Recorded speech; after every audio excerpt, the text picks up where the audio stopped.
Hey everyone, it's Hugh Sweeney here and I'm back today with another video, and this time I'm coming from Cong Village, which is about a half an hour, maybe 40 minutes drive north of Galway City. I'm here today to actually do a video about the Canon R5 because I've had this camera now for about a year and I haven't done any review about it. So what I'm going to do today is I'm going to take a little walk around the rivers and the woodland walkways here in Cong and just share with you the pros and cons of the Canon R5. So let's get on with it. Oh! Nearly fell there.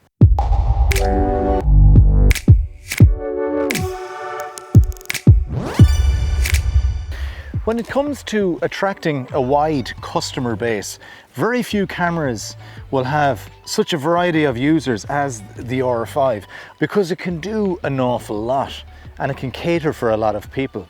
With its 45 megapixel sensor, its amazing focus system, its unbeatable lens mount system, the RF system and the lenses to go with that, its video features as well. Great 4K, 60 frames per second, right up to 120 frames per second, uncropped. 4K lower frame rates up to 30p, amazing quality, and of course 8K RAW, all internally. So as a photography and a video camera, it's just absolutely fantastic. Don't forget that the R5 has in-body stabilisation, which works excellently with stabilised RF lenses. Plus it has a tidy burst mode of 12 frames per second mechanical and 20 electronic. So it's going to be great for wildlife and sports photography. So when I picked up the R5 late last year, I decided to get a lens that would sort of cater for most things, and I went for the obvious choice, the 24-70. And I gotta say that on full frame cameras, the 24-70 is just worth its weight in gold. You can pretty much do every type of shot with it. 24 is very wide on a full frame, and then you're going right up to 70 as well, so you're gonna get that lovely sort of cropped in depth of field look as well. So this lens has served me well. Now, it's not a cheap lens, it's an expensive lens, but you gotta think of how much use you get out of it. I have rocked up to so many jobs lately where this is all I bring. So I bring obviously the camera and the lens, but also I've got this new Sennheiser mic and I have the Freewell filter, magnetic filter system here. So it's a small, powerful, brilliantly compact little package here, and I've been using this so much on jobs lately and I've been getting great results. So what's the R5 like to vlog with? Now forgive me for this ridiculously overexposed image. Now this is handheld with the 24-70 and you don't see that many people vlogging with the 24-70. Just testing out the image stabilization on the camera. With image stabilization, if you're moving and walking, it's not brilliant, but if you decide to stop and just hold the camera stationary, then it's absolutely excellent. Right behind me here is Ashford Castle, and this is one of the most famous locations in Ireland for weddings and celebrity and all that kind of stuff. I think a lot of actors have gotten married here, and it's a beautiful place. The grounds are just incredible. So in terms of image quality, what can I share with you that you don't already know over the last year? Now, I've used the R5 alongside the S1. I really like the look out of the S1. I really like the dynamic range. Sometimes I look at the Panasonic and I go, ooh, I kind of like that, and I prefer it to the Canon. The Canon looks lovely too. I think the colors out of it are great. Now, in terms of dynamic range and stuff, C-Log is pretty decent, but it's nowhere near as powerful as the profile in the likes of the Panasonic with the V-Log. V-Log is better. It has better dynamic range than C-Log in the Canon. Filming isn't allowed on the grounds of the castle, so unfortunately I attracted security. Now they would have probably let me film there if I had asked in advance, but as of now, I had to get out of there. I managed to have security on my case in the last location, so I found somewhere a little bit quieter. I don't think anyone is going to run me out of this place. So if I want to vlog, I can just easily vlog. Can you actually vlog with a camera by just holding the camera? Do you need an actual handle? Because I don't have one. Now, I don't think you'd last very long like this, but if you did have to just say a quick piece to camera, you'd get away with it, wouldn't you?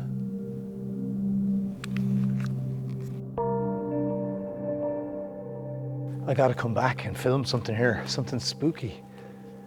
Say if you got someone walking, you could put them in about 20 meters and you could do a lateral slide and it would be really effective Now, just to give you an idea of how light hungry this camera is, I've taken off both filters now. There's no filter on the lens. It's at wide open, it's at f2.8, and it's kind of struggling a little bit.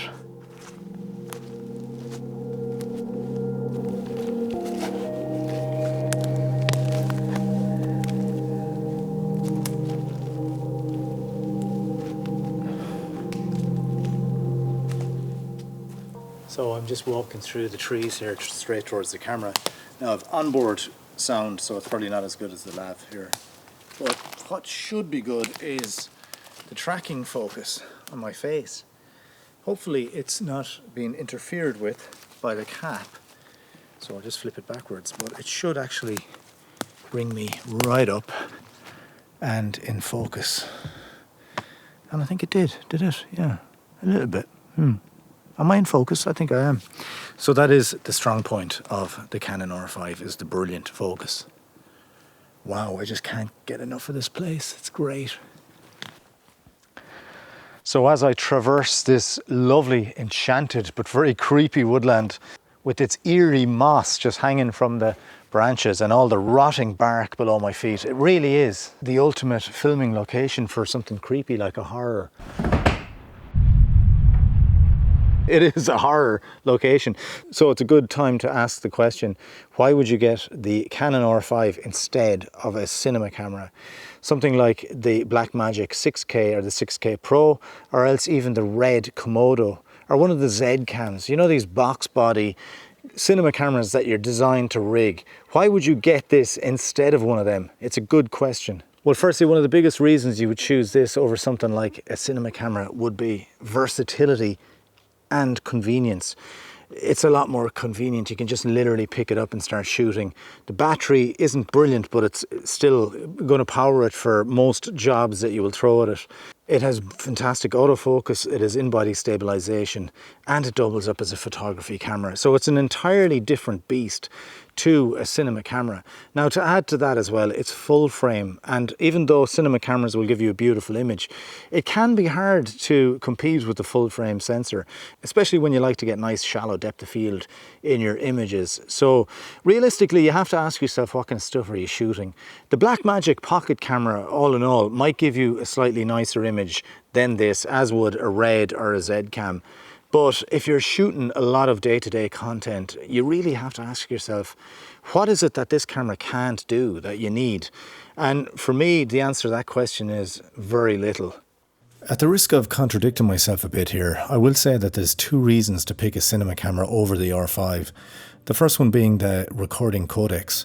When you're shooting on the R5, you're going to want to record in decent quality, and that'll be 4K All-I H.265.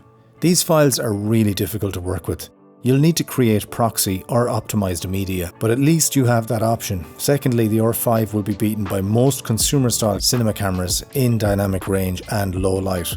I find the R5's dynamic range to be a little bit disappointing, and it can be easy to lose those highlights when exposing. Even shooting this video, which is kind of casually shot, I accidentally overexposed it quite a few times, whereas that didn't happen on the S1, which is the main camera that I shot this video with. And when you do overexpose on the R5, I really dislike how the highlights roll off. Not very cinematic. So be careful with your exposure on the R5. I'd even say to expose it down a little bit, which is contradictory to what a lot of people recommend.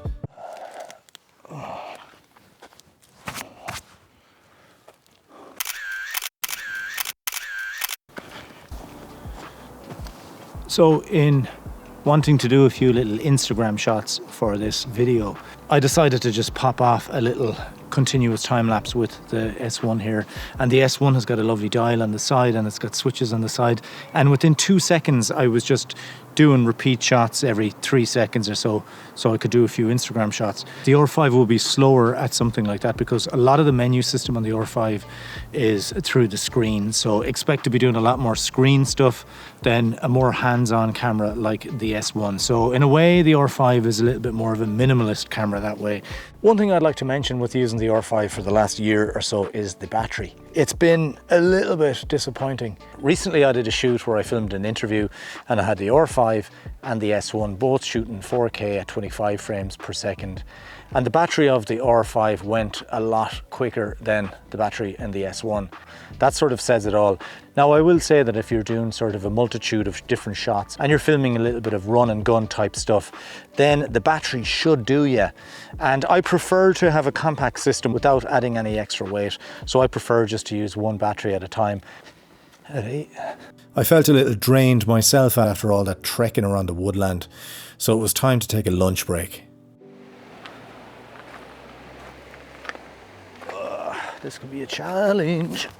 Oh, I just got this massive bowl of soup, this lovely chicken, custom made chicken thing, and sparkling water for €10.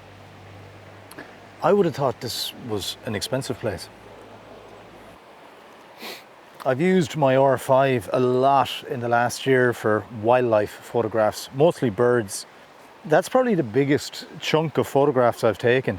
Bird tracking in flight, all that kind of stuff has been amazing with the R5. Plus then you have the 45 megapixel sensor, which is great because with wildlife stuff you tend to crop a lot. So the more detail you have on that sensor, obviously the better. Is it the best wildlife camera? I don't know, but it is fantastic and I've really enjoyed it.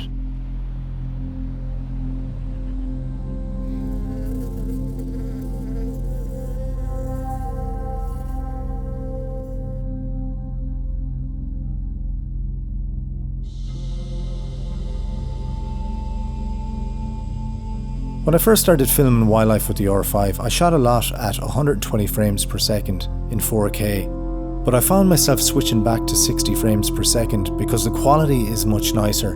And unless the bird, insect or animal is moving fast, there's a good chance 60 frames per second will be enough, like this shot of a whimbrel on a rock. You don't really need 120 frames per second. But then again, it depends on what you're shooting and what look you want to get.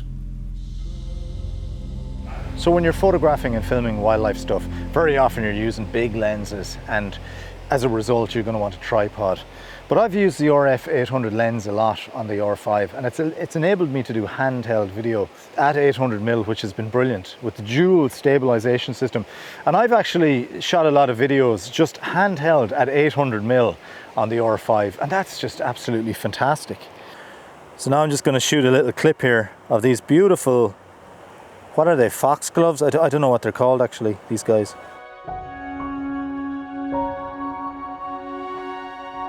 So I've said most things really about the R5. I didn't mention the overheating. It is an issue. I think most people are aware of it. Luckily there is a way around it. I tend to record externally if I'm doing projects that require a long record time and I want to use the best possible quality. The file formats aren't great. Yes, they are a pain to edit, but there's a workaround there too. You can create proxies and you know, other cameras are no angels either. The S1 even, I do sometimes create proxies for that. I create proxies for DJI files as well. So that's just one of those things. But for me, the R5 is just, I guess it's a great camera. It's incredibly versatile. I think it's the most versatile, the most convenient camera that is aimed at so many different users. The filmmaker, the photographer, the vlogger, the wildlife enthusiast. There's so many users. I happen to be a lot of those people all in one. So the R5 has been a brilliant camera for me. It would be nice to get a cinema camera, but if I get a cinema camera, I can't use it for photography and I can't do handheld stuff with great stabilization as well. So you have to sort of, you know, weigh up the pros and cons of what type of camera you want to use. Like the little fork in the road behind me there, you know, the choice is yours, which way you want to go, and I went with the R5. So from myself, Hugh Sweeney, from this fabulous woodland location today, there's not much more I can say other than thanks for watching the video, and give me a subscribe if you haven't already, if you like the channel and you like this video. And until next time guys, until the next video, it's over and out from me. Chat soon.